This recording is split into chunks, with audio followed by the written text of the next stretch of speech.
नमस्कार, मु डॉक्टर सस्मिता मिश्र गोटे सुंदर कविता आपण मानक पैकी रचना करिछि। कवितार शीर्षक काली किए देखिछि। प्रभात पूर्वरु सारी देवा कर्म किए बा देखिछि काली। काली काली बोली मन कहे सदा काली परा चोरा बाली। काल आसी जेबे कबाट बाड़ाए काल विलंब न करी।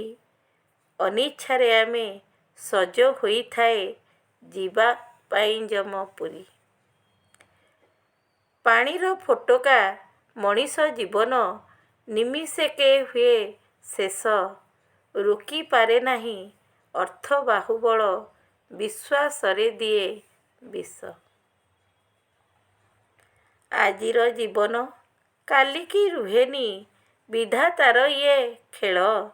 मिछ अहंकारे अंध हेउअछे बलवान एठी काल। मु मोर दुई गोटी शब्द आखिरे बांधई पटी। सहिबा लोकटी संसार रे बड़ हुए नाही छाटी पिटी।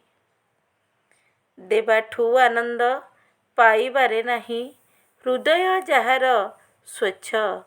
निज जंत्रणा को हृदय रे चापी बांटी चाले मिछ हस।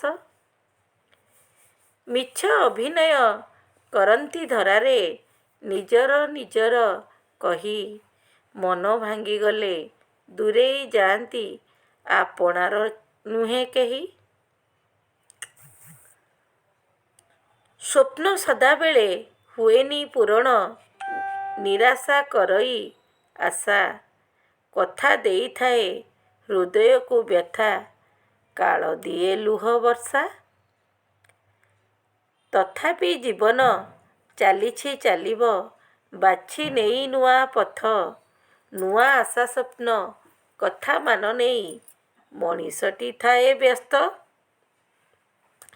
संपर्कर सेतु भांगी जाई थाए गुरुत्व नथिले तही। अपेक्षाटा बड़ जंत्रणादायक पारे नाही केही सही। वर्तमान सह ताल देई आमे संसार रे जीवा माड़ी। खुशी आनंदरे काल कटिजिब काली कथा देई छाड़ी। जय जगन्नाथ।